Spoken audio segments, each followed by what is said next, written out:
Hello and welcome to the very first episode of Tepid Takes, a brand new, wider NBA show that sees three UK basketball fans come together, each to discuss one take that will then be debated by the three of us to decide whether it's a hot take or if indeed it is a tepid take.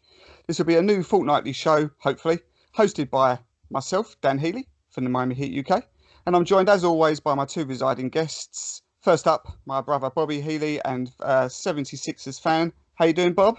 Ooh, I'm good, thanks, mate. How are you? Yes, I'm good, mate. Very well, very well. Looking Nice, forward to nice this. nice to talk basketball again. I know it's almost back. It is almost back. And also with me is my cousin Chris Howard, who is Toronto Raptors fan. Chris, how are you doing, mate? I'm doing good, my friend. Doing good. Thanks for having me on. Good, good. So, boys, yeah, just a quick recap. So we're each coming with our own take. None of us know what it is. We're just going to throw it out there, and we're going to debate it, and we're going to come back and decide. We'll vote at the end whether this was good or whether we're not having it.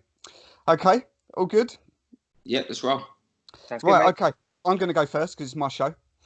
So- It's me, in here. What's our show? This is not our show, no? Okay, cool. No, sorry, when yeah, he of announced course. this, I remember our names on there, but don't worry about it. I thought that. I know exactly. It's all All right. his head. I'll rephrase that. It's our show, hosted by yours truly. So right, okay, this is my take, and Chris, you're going to like this one. My take is the Toronto Raptors will successfully defend their title this year. The Raps are going to repeat. Blimey.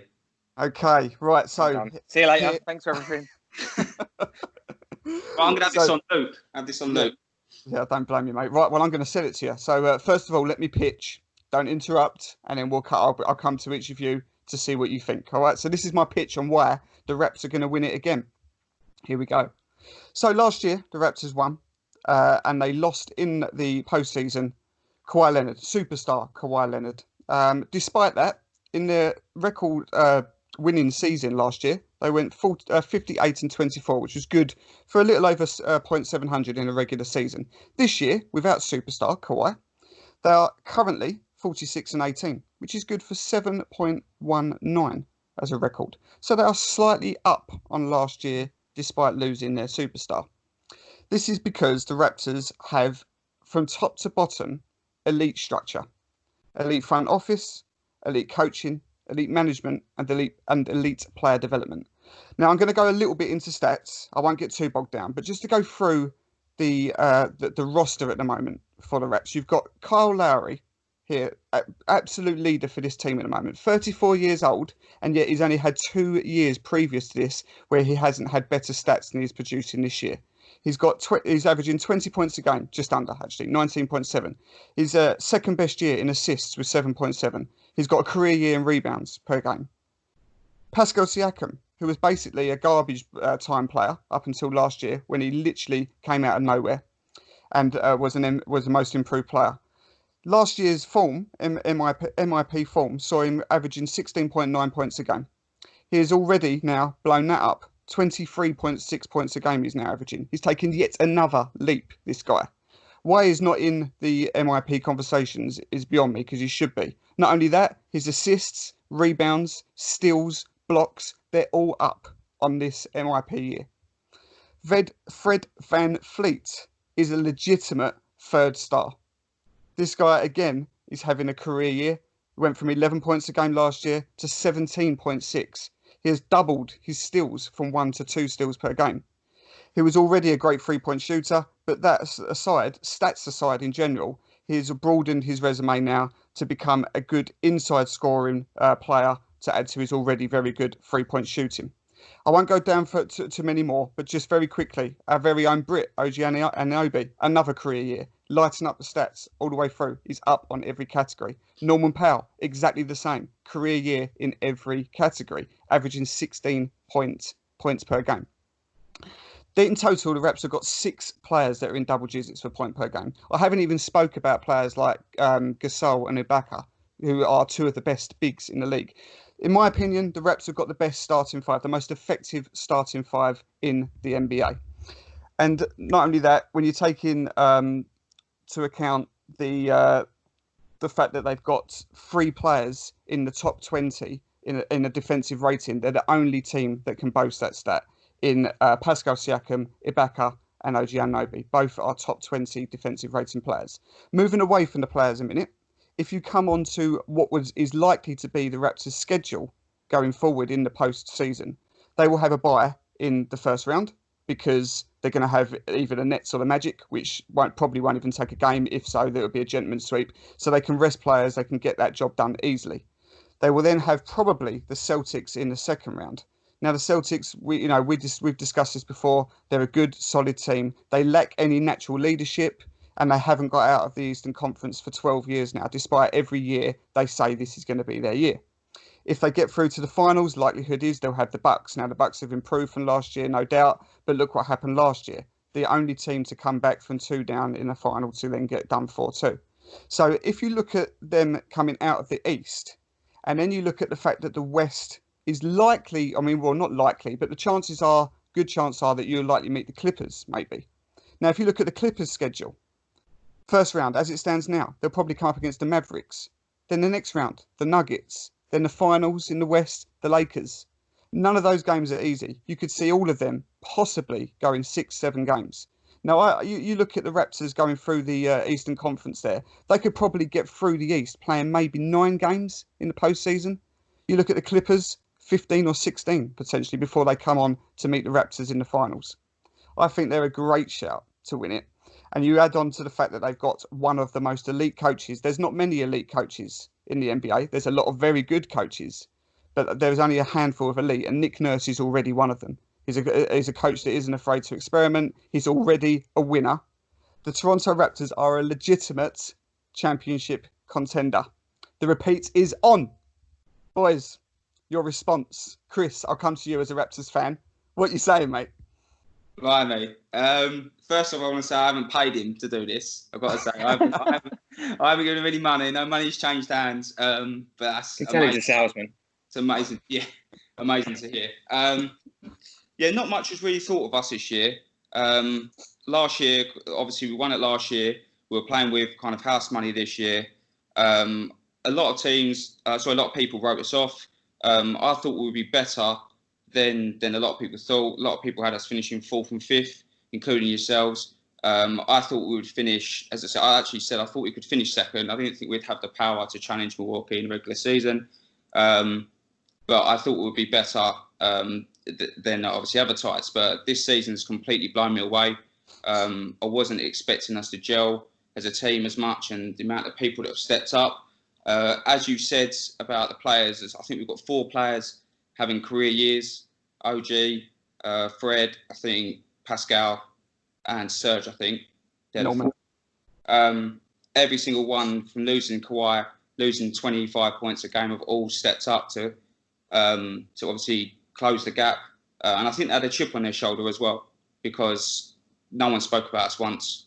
It's the same old, really, but no one spoke about us. So every single starter, bar OG as well, has missed over a month of the season. And we're still sitting there literally 5 to 6 weeks. And the record we've got is incredible. We've got the 3rd best record in the NBA, including a 15-run win in the middle of it, just before we obviously broke up with coronavirus and everything else. Whilst we don't have a superstar yet, and I will say that we haven't got a superstar yet, Pascal is definitely blossoming. And for me, he will be one very soon. He's only played for 10 years professional football. He did actually want to be a footballer, professional basketball player for 10 years. Crazy. It's incredible how he's, as I said, he's been hungry every year to improve, and he will get there for me. He's already shown flashes, but a true superstar will do it night in, night out, and he'll be continued aggressive. So he's still got to work his way up to that. In terms of our matchups and things like that, I actually think that we match up. We've got one of the best rosters we can, and also think we can play a variety of different ways. Where our wild card, I feel, is where we haven't got a superstar. We've got, as I said, 6 or 7 players that can score 20 points, 15 points. And also, I feel like our coach, our chemistry, and our experience, and we've done it, obviously, last year. I think that is so underrated. And a lot of teams will say, okay, you need the big players to win in the big moments. but I just think we can do it collectively, and I really do feel we've got a good chance. Not saying I think like we definitely will, but we're a tough out to beat 4 out of 7. Yeah, well, this is it, and I think that when you first lost Kawhi and we spoke about it, and you was a bit down because, and Danny Green as well, by the way, like Danny great Green, shooter, great yeah, defender, you know, Yeah. and you didn't add anybody to that, and your main sort of thing that you said when the season ended last year is it's just a shame we're not going to be able to defend it because you just didn't think you'd have a chance.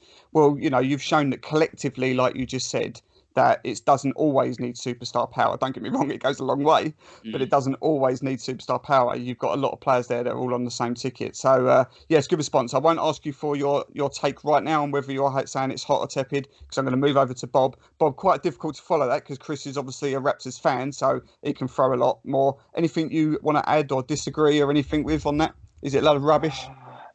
No, it's definitely not a load of rubbish. It's definitely not. Like many people, I think I disrespected the Raptors at the start of the season. Whilst I didn't say they'd be bad, and I certainly didn't say they wouldn't make the playoffs like some of these people. Yeah, I didn't have them anywhere near the radar of being as good as they are. If we wasn't in the situation we was in, I would still say I would still have probably Lakers and Bucks above them, and perhaps I still kind of do. But given this bubble situation, given what we're in now, I think that the teams that come into this season locked in and know what the teams that basically settle in the quickest are going to do damage, I think. And I think the Raptors are as plug and play as you're going to get. I know the Bucks are too, because they have their system and they play it well. But I think any team that can just come into Orlando in this ridiculous situation and just play the way that they always play, if the Raptors win it, it wouldn't be like, oh my God, I'm shocked. Do you know what I mean? They are way better than I thought they were going to be, and a lot of people thought they were going to be. They were highly disrespected. So no, it's not rubbish. okay. I said I still kind of have 2 other teams above them, but they could win it easy. Yeah, and actually you make a good point there about saying that whoever comes in and settles in the quickest. And if I'm right, Chris, the Raptors were there first in the bubble. Yeah, that's basically they would have to gone back to Canada and quarantine, and then obviously you quarantine there, and then when you get to Florida, have to quarantine again. So they went straight there. They were the only team to do it. So while they've been away for their families longer, they've also had more time to gel. They're used to everything, and it's adaptability. There you go. Yeah. So another little nugget there that possibly all little things like that could give you another 5% if you've settled in quicker. Okay, so that was my take, Chris. I'm going to come to you first. The Toronto Raptors will repeat this season. Tepid take or hot take? I'm going to say hot take. Nice one. Got a faith in my boys. I expected no less. Right, let's come over to Sixers fan. Bob, same question. Well, hot take it's a bit almost like an extreme thing, isn't it? Okay, when I say hot take, we're going to define it like this. It's agree or not having it. Okay, I agree. I mean, like I said, no, I'm going to stick it. I'm going to say agree. Agree. I don't think that's a bad take at all. There you go. So Dan Healy from the Miami Heat UK is 1-0. Sorry, is 2-0 for hot takes. So there we go. Great start to the season. Over to you, Bob. Your take. Now, preparing myself for this one because I'm not so sure I'm going to get the result that Dan just got. So my take that I am bringing to the table is I believe this is LeBron's last chance to win a title in his career. Yes. Now, the reason I say this is I'm not going to bring all the stats that I think that Dan smashed with his Toronto ones, but I feel like I understand that you need to bring a little bit more to the table. But I'm perhaps going a little bit more sort of raw emotion right now. But I just feel, obviously, age is a factor. Whilst he's a machine, he just doesn't seem to show his age. He has picked up injuries that perhaps he has never in his career. And he's getting older. How old is he now? I should have really done that. 34, 35, yeah, 34. So he's going into another year older. And I would say that looking at the NBA right now, as it is, it's as fluid as it's ever been, right? Especially this season. So much happened in the summer. Obviously, the Sixers did a load of stuff. Miami did stuff. Obviously, Kawhi, when, we've all seen it. Durant and Irving moved. I know that doesn't really matter right now. And the way I look at it is, as I said to you guys right at the start of the season, it felt like it's as open as it had ever been. And I felt like it was anyone's game, especially obviously with Golden State sort of going where they've gone at the minute. And I feel like it's anyone's to step up and try and take. And that's why I feel like right now, because if you actually look at the Lakers roster, it's a kind of a mishmash, isn't it? They are very heavily relying on their two stars, who obviously are incredible. But I feel like I said almost about the Sixers, and I said about this is their chance. If this is their window, I believe this is it, because I feel like next season, obviously, you've got another season. You've got this season for Kawhi and Paul George to lock in together. You've got, like I said, the Sixers. You know, they've got to lock in. Celtics are doing new things. Raptors are locking in, and obviously they're getting Siakam's getting better. I just feel like this season is so open that yes, the Lakers are good, but I think they won't be allowed this next season. I really don't. Not when the likes of Durant is back and Irving's back, and I just feel like teams are going to be locked in. If you see what I'm saying, and perhaps it's still probably might be a little bit too early to write him off, but I just believe he hasn't also won one. Has he in 4 years? What's the last title? Yeah, I think it was for 20. I think 2016. Yeah, so didn't he win it, and then the Warriors three-peated? Yeah. Yeah, was the year after and that. they didn't even make the playoff. He didn't even make the playoffs last year, did he? So No. listen, it's. I know a lot of people sit there and go, "Oh, come on, it's LeBron," but I honestly believe that the NBA is so strong, and it will be stronger next season. And obviously, if Giannis moves on, because if it doesn't work with the Bucks, whoever he goes on, let's say he goes Miami, let's say he goes Toronto, let's say he goes anywhere he goes, if he joins another team that's already got a few pieces, going to be one of the favourites. That's why I just believe that right now, with the NBA being as fluid as it is, especially obviously as we've said, or as I've said in Orlando, I just believe right now that this is the last dance almost for LeBron. I honestly believe that. I'm not saying that they can't, but I just think the NBA, as it is fluid. It's anyone's to take, and with the Lakers, obviously, Lakers and the Bucks seemingly being the two best teams in the league right now, this is their chance. It's a big one. No, it's difficult to argue. I don't disagree with what you're saying because of LeBron, because I think LeBron is like a Cristiano Ronaldo that's still going to be great in another 3 years' time. I just think he keeps himself that well in shape. He's still that good a player.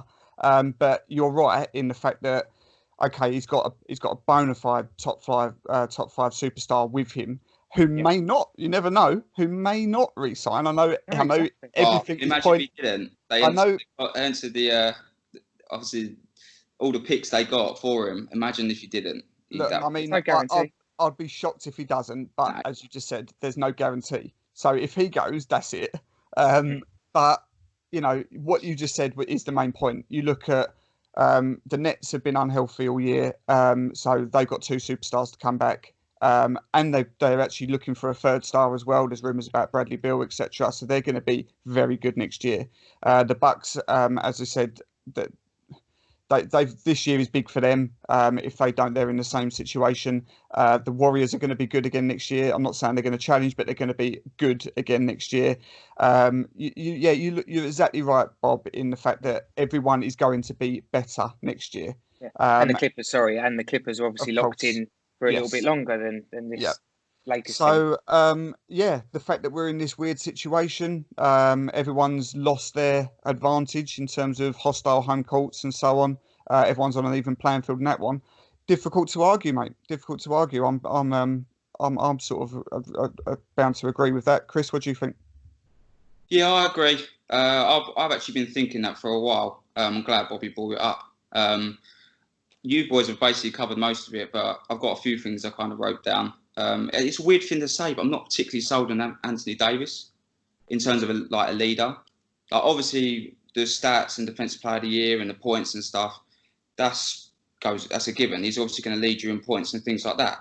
But can he get the game by a scruff of the neck when LeBron sits? I'm not really sure he could lead them because they ask a lot of him, right? And every team he plays for, he leads them in pretty much every category. He obviously dominates the ball. He's their point guard. But I actually looked up some stats.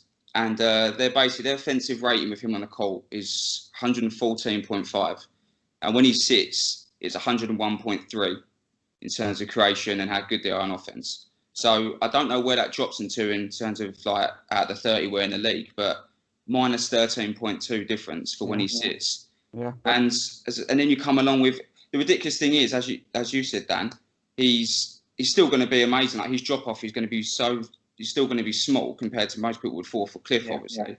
You look at what's around him. They empty the cupboards for Anthony Davis. The only trade chip they've really got young wise is Kuz. And I'm not particularly. I don't think he's particularly moved on too much. I mean, it doesn't help you got two All NBA forwards ahead of him that are taking down his minutes. I get that, but I don't think he's the trade chip that they thought he was going to be. But other than that, you look at their team. It's a very veteran orientated lineup, isn't it? They're all KCP, Danny Green, Avery Bradley. They're all older players, and then along with LeBron as well. They're a very top heavy team where they've got a very good five. But Dwight Howard again's older, JaVale McGee. They've not really got much youth coming up. So you kind of would think I do think Davis will resign because it's the Lakers and his brand and all things like that. But once LeBron goes, say in 4 or 5 years, and they obviously the Bradley's, Danny Green moves on and things like that. What are they actually going to have too much left for him to work with? Nothing. It's a reset. It's a reset, isn't it? Yeah. So, and as I think more to the point what you both are saying is, at the minute the window is so open. I think it's going to close very quickly, and other teams have got like budding superstars coming through and things like that. And I just think it's going to be so taxing on him because it's going to be even harder next year, and so many more teams he's got to go through than stars.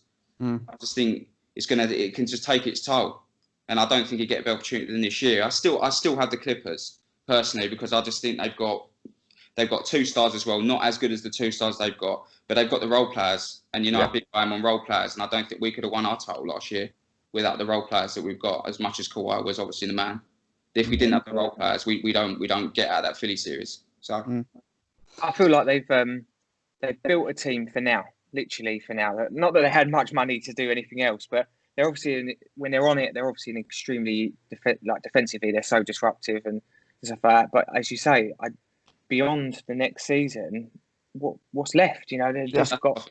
To me, that's why it just screams out that I think that when LeBron arrived in LA, it was let's get this man a championship as quickly as possible. That's why they threw their future away to get Anthony Davis. Not saying he isn't their future, but as Chris has said, I still feel like he's always got that one level to go up. Yeah, like he is obviously an elite player, but you always feel like, oh, come on, where's that next step? Yeah, but I feel like this. I think almost like it sounds really out of order to say, but almost like the stats are kind of empty stats. Do you know what I'm saying? Like, look what we did for the Pelicans and look where he led them to.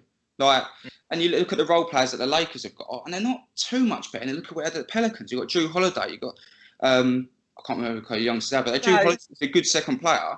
But if you took LeBron out, and nothing. AD's team and what they've got now, where would you have them? No, they know. The Lakers know that LeBron leads that team to the championship, and Anthony Davis is a very, very good second piece. He's a great Robin to a Batman, isn't it?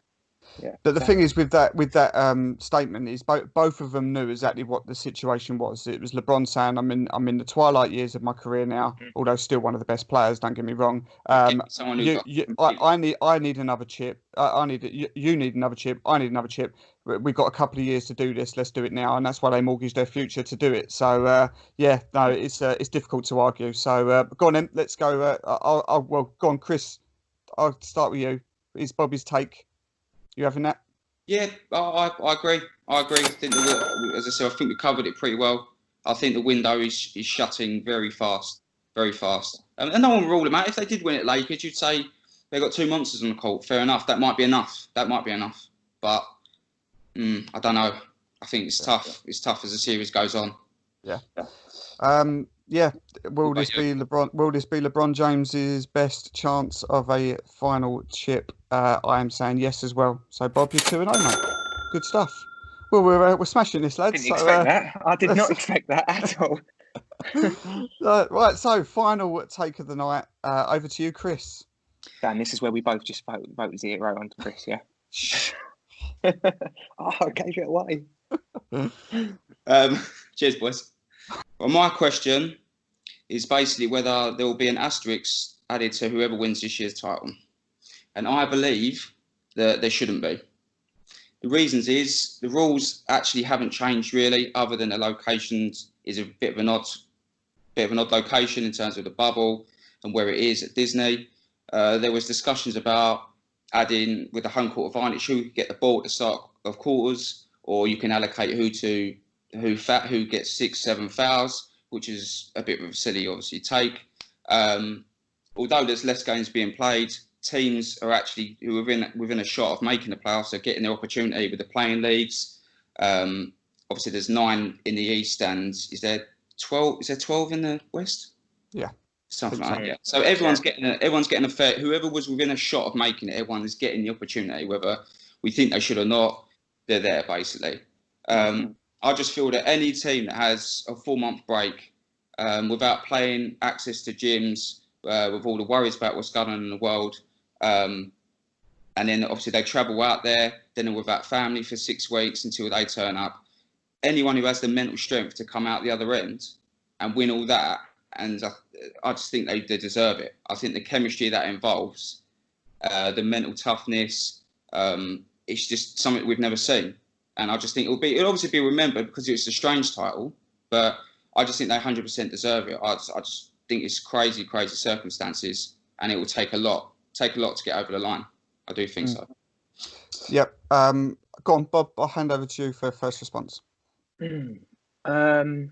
No, I don't think it should have an asterisk next to it, unless it was someone else other than the Sixers winning it, of course. No, we ain't got no worries there, have we? No, I don't think it should. And if it does, it should literally only be on the regular season record, and it should just literally say the reason why. Because obviously, if someone was looking at it in 20 years' time and saw that there was a few games less, they might want to know why in the history books. Do you see what? That's the only asterisk I think. Asterisk, can't even say the word properly, but that you need. I don't see, as Chris has said, like once we're playing some games now, which between now and the end of the season is the fairest way of doing it, no matter what people think about it. And then the playoffs is you're playing the same amount of games, so you've still got to go through that grueling process. Like, what is it? You can play up to, is it 28 games in the playoffs if every series went to game 7 or something? So why does there need to be, if the Lakers win it, the Bucks win it, Toronto win it, whoever, why does there need to be a star next to their name as if they didn't win it properly? They've still earned their place. I just think it would be totally out of order to do that. And like I said, if there's one asterisk next to anything, just put it next to every single team or at the top of the table, just saying 2020 season shortened due to COVID-19. Yeah. You don't need to taint someone's championship. Like, it's already going to feel weird, isn't it? Whoever wins it might not truly feel like, the parades on the streets and stuff like that. Or it might not, it's not going to have that same feeling about the fans, is it? But that doesn't make it less of an achievement for the players. No. They've still shown, as Chris has said, that they're elite. They have to find another level right now because they haven't got that the fans and everything else going on. They got no. So don't do that to a team. Like, I don't think that's necessary. Like you said, if the playoff series were best of 3 or something like that, then I'd say you have to, because this isn't the normal. This isn't fair, is it? Like, this isn't a normal playoff situation. But these teams are going out there and playing elite basketball. They shouldn't have their season basically chalked off or a little star next and then saying, well, it was COVID-19 year. See what I'm saying? Like, I agree with Chris. Yeah, if the rules are changed in any way, as I said, the times of the games, or as I said, the foul situation, or who gets the ball and things like that, then fine. Like, that's different to any other year. But other than where it is and the fact that they're not staying at home, they're basically, there's like a summer league camp. That's the only difference. There's still 5 players on each side. There's still 2 baskets. Like, yeah. So, can you imagine? Like, sorry, Dan. Like, can you imagine? Let's say Miami went all the way and won it, beat all the odds and done that, and then someone goes, "Oh, yeah, but stuff." It's only the bit of it was a different situation, but so what? They're still professional basketball players, not playing a different game. So, sorry, Dan. That's right, boys. I mean, I've not actually got much more to add because you have both articulated it exactly how I would have done. yes, unless they're going to change the rules in some way, which I know they did talk about at the beginning of doing certain things to, help the advantage for what they had already achieved in terms of seeding, then you would have to. The fact that the NBA have done a great job to get this sorted, by the way, to actually get this season finished, you've got to take your hats off to them.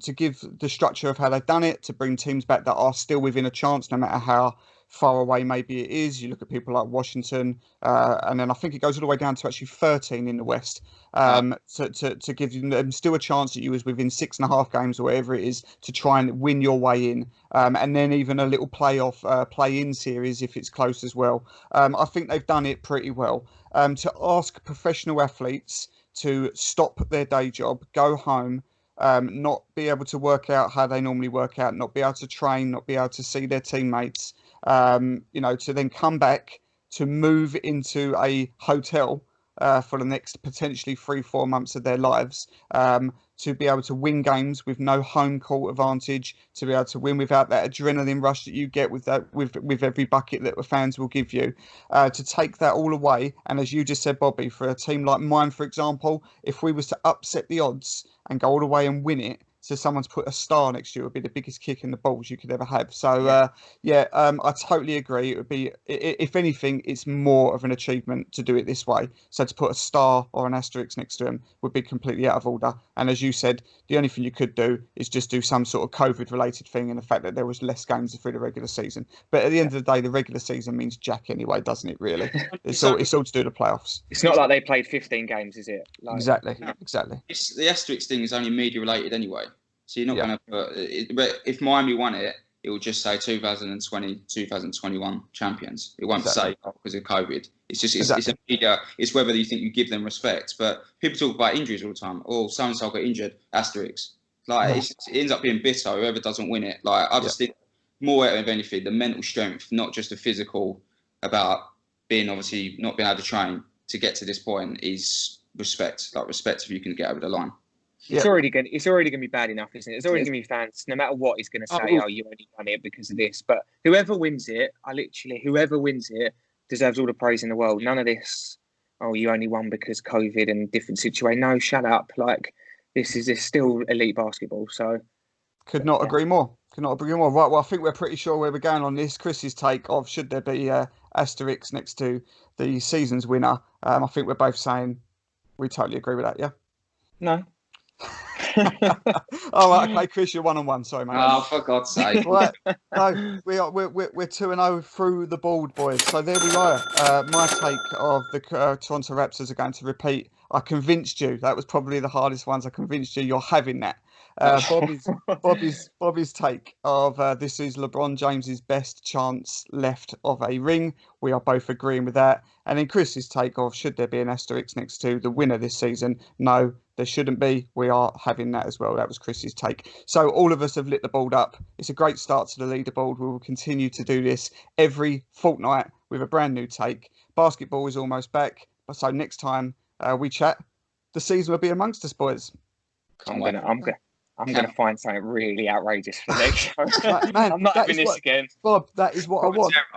I want something outrageous because then you've got to sell it harder. Mine was quite a difficult pitch, and I sold it to you. So there we go. Oh, I did have one Raptors fan. This man went further into his stats than I did. I was on the fence. I was definitely on the fence with that one, but I gave it to you because it's hard to deny it. Yeah. Right, boys. Enjoyed that. That was a good start. We'll come again in a couple of weeks. Until then, we've got basketball back next week. Bring it on, boys. Bring it on. And we'll have a lot more to talk about. So, Bob, Chris, cheers, boys. We'll see you soon. Thanks, Dan. Cheers, mate.